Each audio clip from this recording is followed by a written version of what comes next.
Olá, bom dia, boa tarde ou boa noite. Meu nome é Hugo e hoje eu venho trazer a continuação da aula anterior. Se caso você não viu, dá uma olhadinha lá, tá bem legal o vídeo. Que eu trouxe a questão dos arqués, né? Um pensamento filosófico de como a natureza da matéria, como os elementos primordiais, como a questão de origem da vida, ela se surgiu, só que com um pensamento filosófico. E hoje eu vou trazer os modelos atômicos, né? Vou começar essa série agora, começando, né, pelo primeiro, por Dalton. Só que trazendo o modelo atômico de uma forma científica, diferentemente do vídeo anterior que eu trouxe de forma filosófica, certo?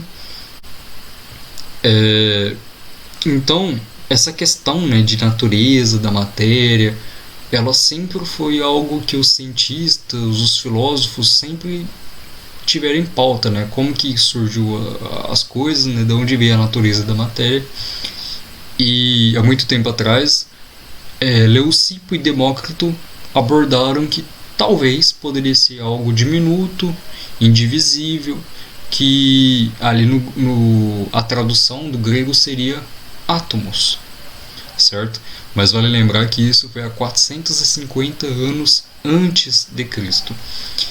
E Dalton traz, né, a sua teoria em 1803. Então, olha a distância, né? 450 anos antes de Cristo em 1803.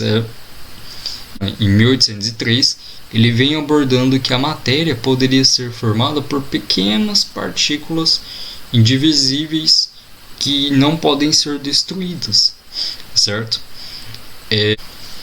Então, John Dalton, ele diz que os átomos eles são compostos por diminutas e indivisíveis partículas de matéria, as quais elas preservam a sua individualidade e em todas as transformações químicas. Então, independente do que aconteça ali, uma reação, seja o que for, a questão ali das partículas de matérias, os átomos, eles vão continuar do jeito que eles são. Por quê? Porque eles são indivisíveis, eles são indestrutíveis. Então, nada que aconteça, uma reação vai destruir ele vai se manter ali. Certo?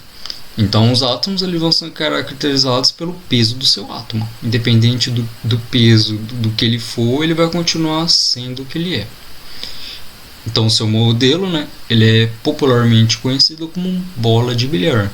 Por causa dessa referência, né, de ser uma bola esférica, maciça, indivisível.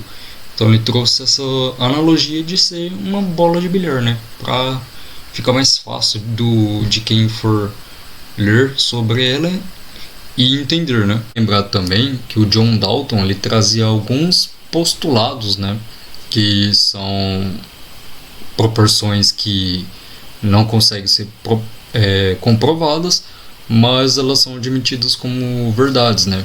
Então, até então, Dalton trazia que a combinação entre átomos diferentes eles formariam, né, substâncias diferentes. Que uma substância composta ela seria formada por diferentes elementos com quantidade fixa de cada um deles, né? Uma substância composta aí com mais de um elemento que seja diferente. E trazendo essa questão dos átomos, eles não se destroem. Se caso precisar formar uma nova substância, os átomos vão ter que se organizar ali, né, se rearranjarem de uma forma que aconteça isso. Mas nunca eles se destroem. Dalton ele trouxe uma nova representação do modelo atômico, né? Porque antigamente essa representação quem tinha feito eram os alquimistas há muito tempo atrás.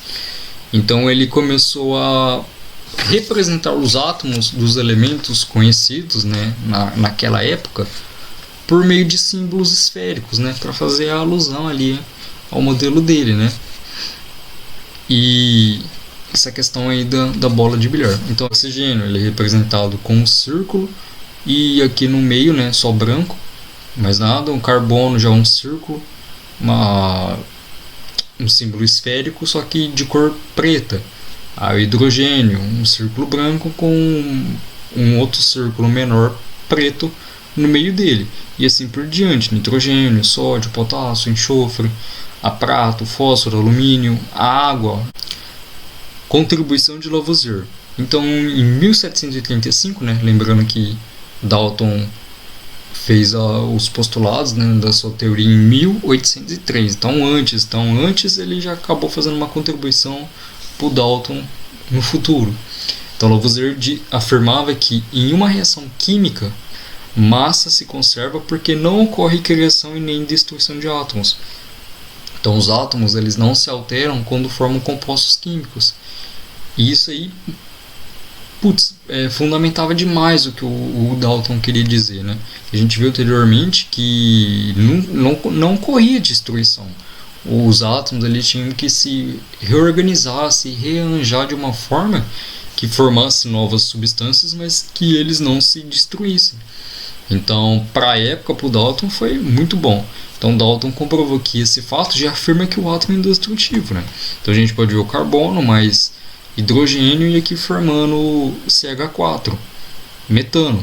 Então, comprovando que a sua teoria estava correta, né? E Lavoisier, tanto na época e até hoje, né, o cara é referência, né? Ele é o pai da química moderna. Então, contribuiu muito pro pensamento, né, para a teoria de Dalton.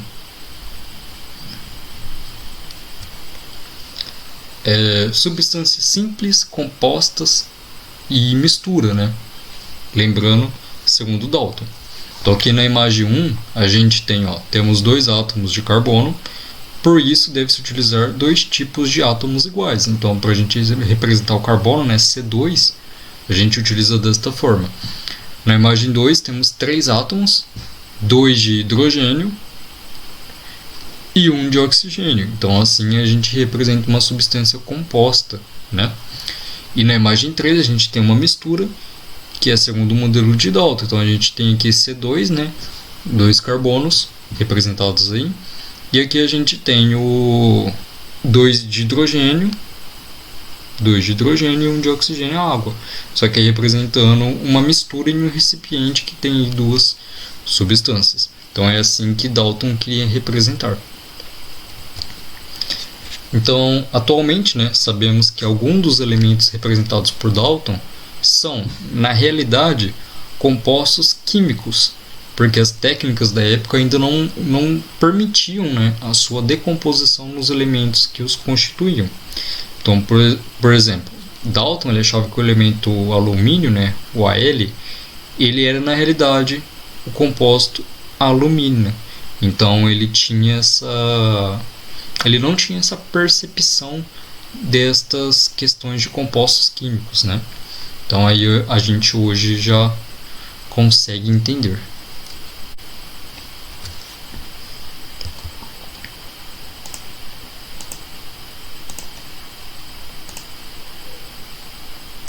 Vou passar dois exercícios bem fáceis aí para a questão de fixação, né? Para ver se vocês conseguiram compreender, né? Conseguiram absorver o que foi passado aqui na aula para vocês. Não precisam ficar desesperados, é bem fácil e eu vou fazer junto, tá? Então vamos lá. Analise o esquema a seguir e faça o que se pede. Então tem um círculo aí com várias representações esféricas aí, né? Para fazer alusão aí ao modelo de Dalton. E bem assim. Assinale a alternativa correta quanto ao número de elementos, moléculas e átomos, respectivamente. Então vamos lá, ó. Aqui pede número de elementos, moléculas e átomos, respectivamente. Então, elementos. Então, quantos círculos aqui diferentes a gente tem? 3, né? Ó. Tem esse aqui com X, tem esse acinzentado aqui, né? E esse branco. Então, já matei aí que são 3. Então, eu já sei que vai ser A ou a D, né?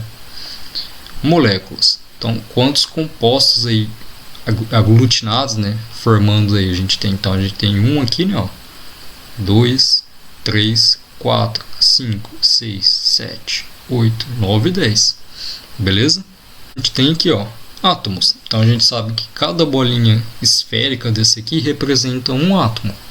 Então, mesmo, né, eles estando aí separados, né, contar um por um, ó. 1, 2, 3, 4, 5, 6, 7, 8, 9, 10, 11, 12, 13, 14, 15, 16, 17, 18, 19, 20, 21, 22, 23.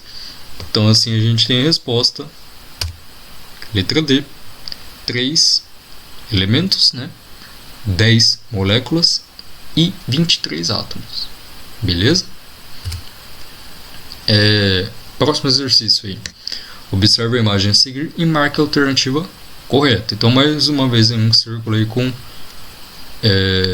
questões esféricas aí para a gente compreender melhor o que Dalton quis trazer. Na imagem existem 6 moléculas. Então a gente vem aqui, ó. Isso aqui é uma molécula, né? Então 1, 2, 3, né? Que seria H2O lá. 4, 5. Então não. Que de 6 a gente tem 5. Na imagem temos apenas substância simples. Não, ó. Isso aqui é uma substância composta, né? A gente viu aqui agora há pouco. Então não precisa nem continuar. Na imagem existem 3 substâncias compostas. 1, 2, 3. Na imagem temos apenas substâncias compostas. Não, a gente tem uma substância simples aqui, ó. Na imagem temos 14 átomos. 1, 2, 3, 4, 5, 6, 7, 8, 9, 10, 11, 12. A gente tem 12, né? Então a gente tem a resposta letra C, né? Existem 3 substâncias compostas. 1, 2, 3. Galera, a gente então chega ao final da aula. Espero que vocês tenham gostado. Aquele famoso curte aí, comenta aí, se inscreve no canal. E o próximo vídeo é modelos sobre modelos atômicos atuais. E vai ser sobre o Thomson, o pai do elétron.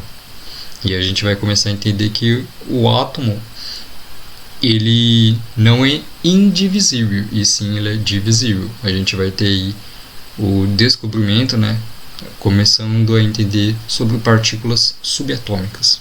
Beleza? Espero vocês na próxima videoaula. Muito obrigado.